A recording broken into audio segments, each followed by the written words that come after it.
nobody has accepted your debate. Nobody has accepted your kind of argument saying that this doesn't come under the Sebi Act and this is purely a sale and purchase, a transaction of sale and purchase of agricultural land. Nobody takes that.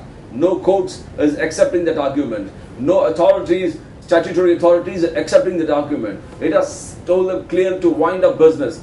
Wind up business, pay back the people who have invested in this particular company, or pay back the people who have from whom you have done deposit mobilization. And the point is, why are they doing it? And that seems to be the only way they do it, because it's money circulation seems to be their business right from 1983 when they had Pearl General Finance Limited. In 1988 they had the Pearl's Green Forest. In 1997 they had the PGF. Before that we had the Golden Forest, with 3,000 crores down the drain. People have lost. Nothing seems to be coming to them.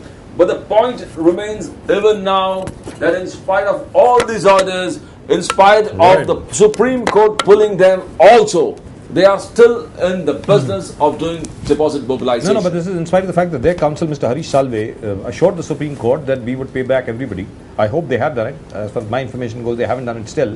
If you read it right over here, Mr. Harish Salve says very, very clearly, appearing for the firm, said that PGFL was ready to pay and the firm was only concerned with the second scheme, which is the sale of agricultural land, and even that I think has been put a stop to, because that was considerably advance against, agricultural land, which in itself qualifies it as an MLM, as a multi-level marketing company, not as as a real estate development company. If they are a real estate development company, why do they need to collect money from people in lieu of agricultural land to be made available at some point of time in some part of the country?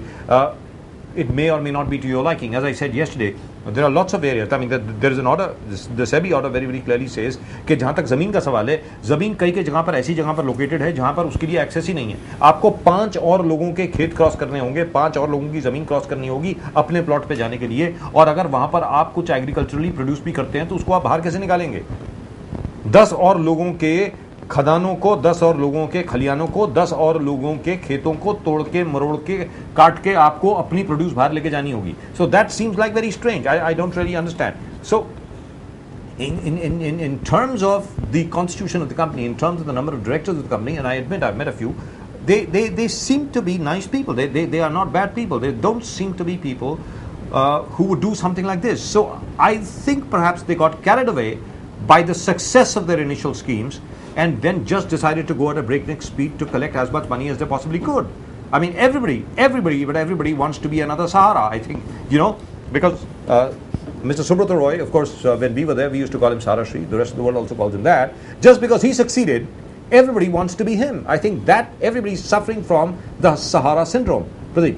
Exactly, sir. I mean, this particular case, in fact, the judges saw through the entire joke. The judges themselves said, you're talking about vendor and Wendy, this seemed to be purely a disguise to hide the exact business of illegal deposit mobilization. They said, you have a vendor in Punjab, you have an authorized attorney of the vendor in Haryana, you got a Wendy in Delhi, and you got the land somewhere in Andhra Pradesh. These 4 things don't match at all. And how can you do business like this? This is not what you're saying. This is not a pure transaction of sale and purchase of agricultural land. It is deposit mobilization. You're disguising it. You're giving it as a different color, or you're giving it a different design and trying to pass it at something off. But the Sebi saw through the designs and they said this is illegal deposit mobilization. And what I'm saying is, Pradeep, okay, fine. If your company says, like for example the Pearls Group, to give them the benefit of the doubt, all right, let me play devil's advocate over here. You say that you're not doing anything illegal. You say that the entire order against you is biased. You say that what you're doing is permissible by law. Then all I'm saying is come right in the forefront and prove it. Say that what you're doing is absolutely correct.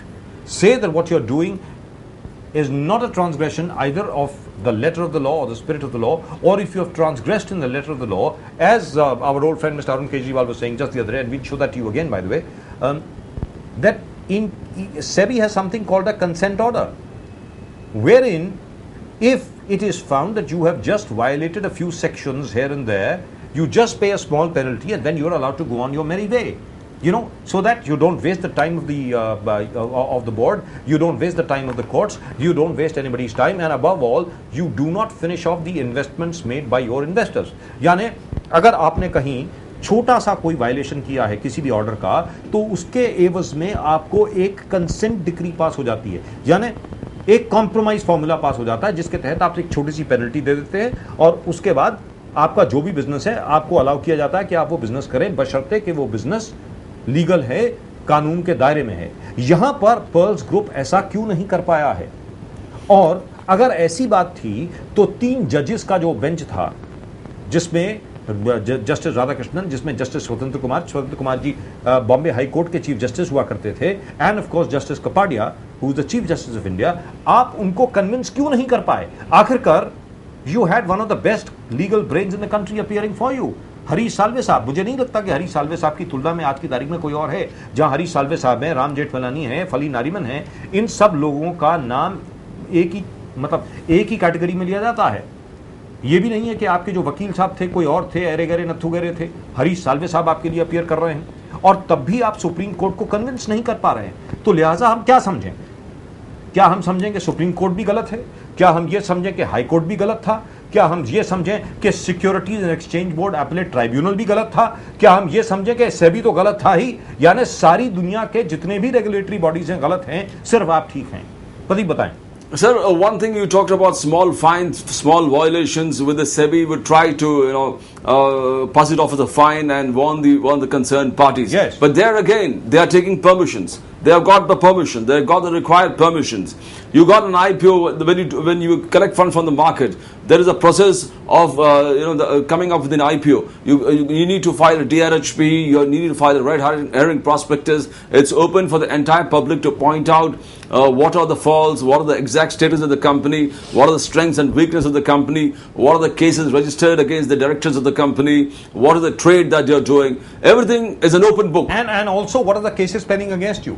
Yes. And also, which are the areas where you have defaulted? यानी आप लोगों का default कहां पर हुआ है, किस किस जगह पर जो है आप जनाब अपनी जो चीजें हैं वो फुलफिल नहीं कर पाए हैं, ये सब चीजें हैं। जी Pradeep, go ahead. And there is an entire process involved.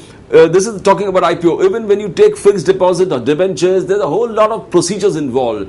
And the SEBI looks into every particular document with a microscope to find if something is wrong or not there. But this point is, this is when you are going through the process, taking permission from SEBI. The entire process is so difficult. The entire process is so hard. Keeping the security of the small investors in the mind. The SEBI takes very strict decisions. In this particular, that's right. Now, if you remember, there are so many. Like for example, I remember when the DLF IPO had come in, it had to be postponed twice. If you remember, Mr. VK Singh, Mr. SP exactly, Mr. SP Singh, the DLF IPO had to be postponed twice. SDIL had to go through a very, very strict process of red herring certification, of all kinds of certification before they were given permission to come up with an IPO. So is the case with just about everybody else. The Sahara IPO, for example, it has had to be postponed twice. From whatever I remember, maybe you remember more, but it has still not come up. It was supposed to have come up last year. It has still not come up.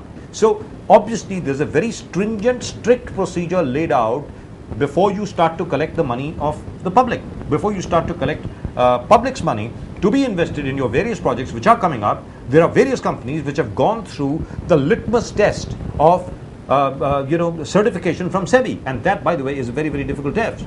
So as far as these guys are concerned, obviously somewhere they were not very confident of getting certification at all levels from the Securities and Exchange Board of India. Pradeep. Exactly, sir. If you look into the entire process of NBFCs or RNBCs, it is so strict, it is so stringent. The regulations are absolutely clear. How much amount of what you have collected are going to go where, and which government securities, which government bonds, and which bank deposits, whatever. It's absolutely clear. I mean, there's nothing you can do about it. You have to maintain the accounts absolutely to perfection. That's right. There's nothing you can do about it. If they say out of every 100 rupees that you have collected, 95 rupees are going to go into these government bonds, securities, whatever, as per the rules and regulations of they have to go there. You can't invest in They have to go there. Absolutely. Like, for example, I still remember, as far as the Sahara Group is concerned, I still remember the chairman, Mr. Subrat Roy, within Sahara, of course, he's known as Sahara Shri, telling us all about how, there were times when there would be God knows how many Reserve Bank of India officers sitting in the Sahara Group offices, going through every every book, going through every account book with a fine tooth